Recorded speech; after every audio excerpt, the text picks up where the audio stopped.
네, 이번 시간은 뉴스앤파워 인터뷰 코너입니다. 윤석열 검찰총장의 거취를 좌우할 운명의 한 주가 시작된 가운데 여야의 대리전도 한껏 격화되고 있습니다. 급속도로 냉각된 전국 속 3차 재난지원금이 돌발 변수로 떠오르면서 정치권의 논의가 불붙고 있는데요. 관련 내용 오늘은 더불어민주당 홍정민 원내대변인과 함께 이야기 나눠보도록 하겠습니다. 의원님 어서 오십시오. 어서 오세요. 안녕하세요. 홍정민입니다. 네, 반갑습니다. 먼저 현안부터 짚어보도록 하겠습니다. 이 전두환 씨의 사자 명예훼손 재판 1심 선고가 오늘 내려졌습니다. 이 자국민을 향한 군의 헬기 사격이 있었는지 이 부분이 상당히 쟁점이 됐는데요. 오늘 1심 결과 어떻게 보셨습니까? 예, 오늘 그 전두환 씨에 대한 결과가 일단은 유죄로 나왔죠. 네. 그런데 이제 형량 자체에 대해서는 그 8개월의 집행유예 2년이라고 해서 국민 눈높이에는 맞지 않은 좀 가벼운 형량이라고 보여집니다. 다만 그래도 다행인 것은 그 아까 말씀하신 헬기 사격에 대해서 재판부 역시 사실임을 인정하고 네. 이 부분에 대해서 전두환 씨가 미필적으로나마 당연히 알고 있었다 이렇게 판단해 준 부분에 대해서는 긍정적이라고 판단합니다. 예. 네. 네, 추미애 법무부 장관이 윤석열 검찰총장 직무 배제 초강수를 두면서 정말 후폭풍이 거센 상황인데요. 이 재판 결과에 따라서 이 추 장관이나 윤 총장이냐 이 승부가 갈릴 예정인데 법원이 앞으로 어떤 판단을 내릴 거라고 전망을 하시는지요? 예, 법원의 판단이 어떤지에 앞서 제 생각에는 이 부분이 그 승부를 가릴 만한 그런 재판은 아니고 직무집행을 배제했는데 수요일에 또 징계위원회가 열리잖아요. 네. 그러니까 수요일까지 이틀 동안 직무를 더 할 수 있느냐 없느냐 요 정도 가리는 재판이라서 그렇게까지 큰 의미를 둘 수 있을지는 잘 모르겠습니다. 네, 네. 그렇군요. 그 예전에 이해찬 대표 시절에는 이 윤 총장에 대한 좀 얘기가 많이 안 나왔었잖아요. 그런데 지금 이 윤 총장을 거세게 지금 압박을 하고 있습니다. 이렇게 좀 그 바뀐 이유가 어디에 있을까요? 아마 지난주에 이 판사들에 대한 불법 사찰 이 부분이 좀 크게 부각이 된 것 같고요. 네.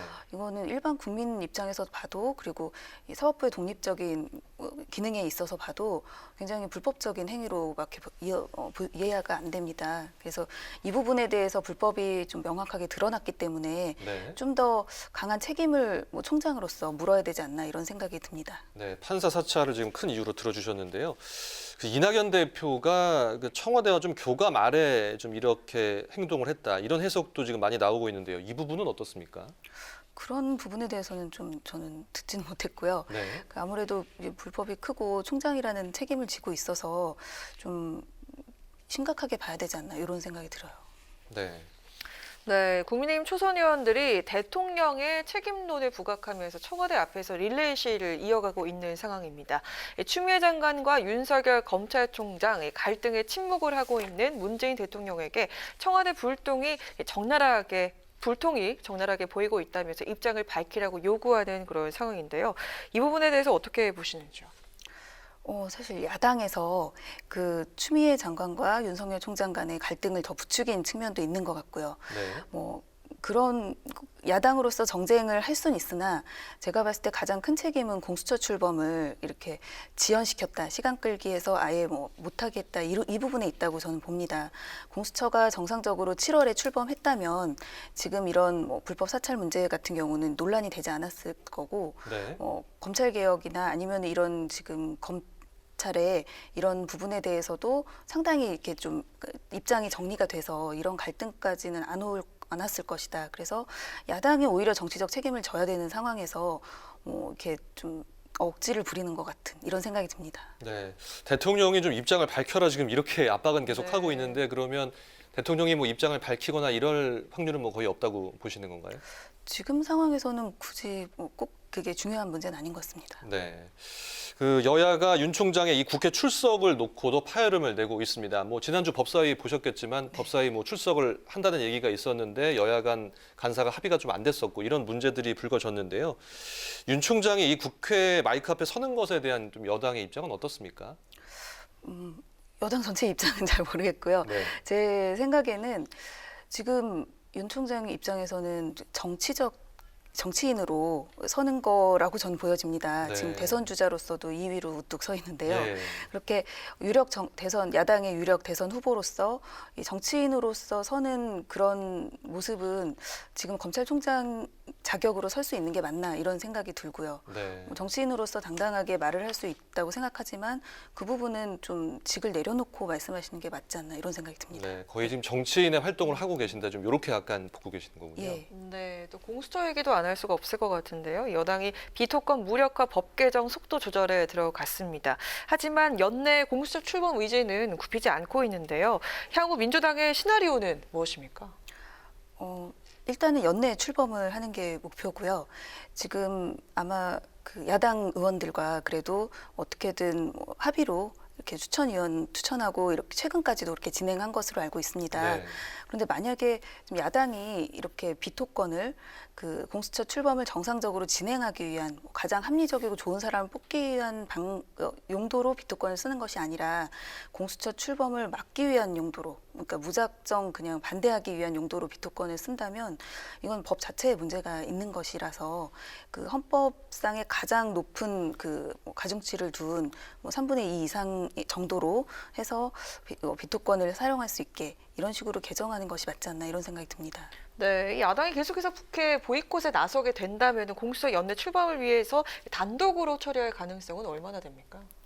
가능한 피하고는 싶지만 아까 말씀드린 대로 공수처 출범이 7월 15일 날 이미 됐어야 되는데 지금 위법 상태가 계속되고 있고 네. 그로 인해서 이런 여러 가지 문제가 야기되고 있잖아요. 그래서 그 부분을 어떻게든 연내 출범으로 정상 복귀하기 위한 방안으로는 뭐 최선의 수단을 강구해야 된다고 생각합니다. 네, 그럼 민주당 입장에서 뭐 반대를 위한 반대로 지금 야당 쪽에서 나온다면은 법 개정을 해서 연내에 출범을 시킨다, 좀 이런 입장을 이루 봐야 되겠네요. 네, 그렇습니다. 네. 또 경제통이십니다. 이 경제 전공을 하셨기 때문에 관련 이야기 해보겠습니다. 이 코로나19 대유행 때문에 3차 재난지원금 논의가 이 급물살을 타고 있습니다. 당초에 신중론을 보이셨던 걸로 알고 있는데요. 본 예산을 처리하고 나서 추경에 편성한다고 했는데 내년도 본 예산 편성으로 입장을 선회했습니다. 이유가 좀 어디에 있습니까? 이게 아마 최근 1, 2주 안에 사정 변경이 좀 심하게 됐는데요. 네. 그 원래 본 예산 편성할 당시에는 이제 그렇지 않았는데 그 백신 진척률이 갑자기 이제 잘 되고 있어요. 해외 사회에서 보면. 그래서 백신의 그 유용함이 높아졌고 그리고 이제 3차 대유행까지는 아닐 것이다 뭐 이런 전망이 있었는데 갑자기 급속도로 확산되면서 네. 3차 대유행이 실제로 시작이 됐죠. 그래서 그 두 가지 사정 변경 때문에 아마 지금 재난지원금이 추가로 필요하지 않나 이런 상황이 됐습니다. 네. 그런데요, 이 설 연휴 전에 선별 지급으로 지금 가닥을 잡은 것으로 알고 있는데요. 전 국민 지급에는 지금 선을 그었습니다. 배경이 어디 있습니까? 예산 문제인가요? 특별히 그 어떤 입장을 정한 건 아니지만 네.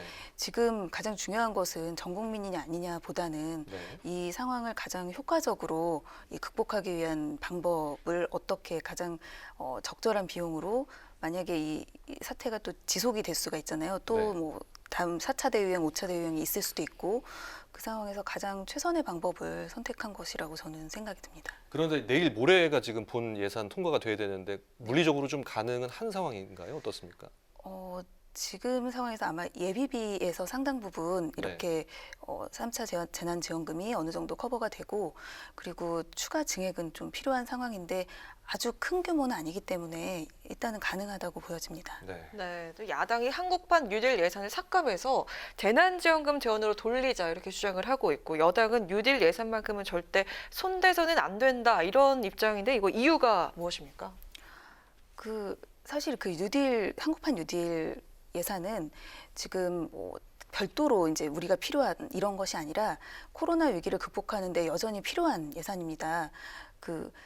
지금 그러니까 IT 쪽이라든가 4차 산업 쪽으로 가는 이런 방향이 당장도 일자리를 통해서 이제 소득을 창출할 수 있을 뿐 아니라 지금 당장 구조가 지금 많이 바뀌고 비대면으로 바뀌고 있는데 네. 여기서 구조 개선을 하지 않으면 당장 내년에 그 후년에 오는 그런 소득 추가적인 우리 경제의 발전을 이룰 수가 없는 상황이고요.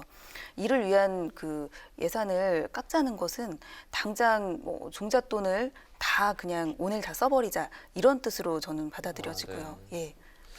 예, 그럼 이제 다음 주제로 넘어가 보겠습니다. 이 구글이 신규 앱에 대한 결제 수수료 30% 부과를 연기하기로 했습니다. 이것이 내년 1월이었는데 9월로 연기가 됐더라고요. 네. 뭐 과방위 소속이시니까 더 관심이 많으실 것 같은데요. 수수료 강제 반대 목소리를 내셨고요.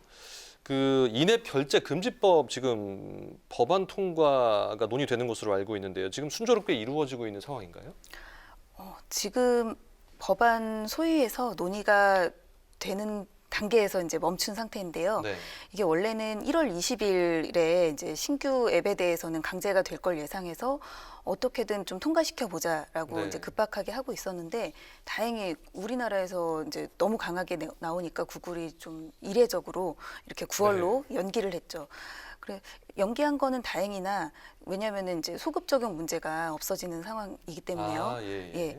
다만 지금 그걸 연기됐다고 해서 법안 통과에 이제 박차를 가하지 않으면 안 되는 뭐 이런 상황인데요. 그래서 저희 이제 민주당에서는 지금 이 뭐 더 늦추지 않고 네. 최대한 같이 이제 야당 의원님들도 세 분이나 다 발의를 하셨기 때문에 좀 같이 합의를 해서 이 법안을 반드시 통과시킬 계획입니다. 네. 여야 의원들께서 좀 어느 정도 공감대가 형성돼 있으신 그런 사안인가요? 예, 공감대는 당연히 형성돼 있는데 네. 너무 이렇게 서두르지 말자 정도의 의견이었어서 이렇게 다소 석연치 않게 좀 미룬 면은 있지만 예. 그래서 어떻게든 아마 정기국회에서 조금 어렵더라도 1월 내나 2월 내에는 무조건 처리하는 게 저희 목표입니다. 네, 총선에 앞서서 일하러 왔습니다. 이렇게 다짐을 하신 바 있으시죠? 네, 다짐대로 지금 입성하시자마자 바로 원내 대변인으로 활동을 하면서 정말 누구보다 바쁘게 활동을 하실 것 같은데요. 이번 국회에서 꼭 이루고 싶은 목표와 앞으로의 의정활동 계획 마지막으로 듣겠습니다. 아, 네. 그 6개월 동안 원내대변인을 하면서 처음에는 지금도 막 떨리긴 하지만 네. 굉장히 많이 어색했는데요. 이제는 이제 브리핑하거나 기자분들 질문 받는 거는 어느 정도 익숙해진 것 같습니다. 네. 그 이제 21대 국회에서는 21대 국회가 출범함과 동시에 항상 초반에 그 코로나19 위기를 극복하려는 그런 미션을 갖고 있었잖아요. 네. 그래서 저는 그러니까 뭐 자영업자분, 소상공인, 그리고 중소기업들이 이 위기를 극복할 수 있도록 어떻게든지 지원책을 좀 더 마련해 보는데 목표가 하나 있었고 또 하나는 저희 지역구에 제가 저도 스타트업을 했지만 저희 지역구에 새로 이제 4차 산업 기지가 생깁니다. 그래서 저희 뭐 테크노밸리나 방송 영상밸리에 이런 기술이나 IT나 아니면 미디어 이런 영상 쪽에 특화된 그런 산업단지를 제대로 구축해서 자족도시를 만드는 게 네. 21대 국회 목표입니다. 네, 활발한 의정 활동 부탁드리고요. 저희 국회 방송 또 뉴스엔에 앞으로 좀 자주 좀 출연해 주시면 감사하겠습니다. 고맙습니다. 감사합니다. 네, 뉴스엔 파워 인터뷰 지금까지 더불어민주당 홍정민 원내 대변인과 함께했습니다. 오늘 말씀 감사합니다. 감사합니다. 감사합니다.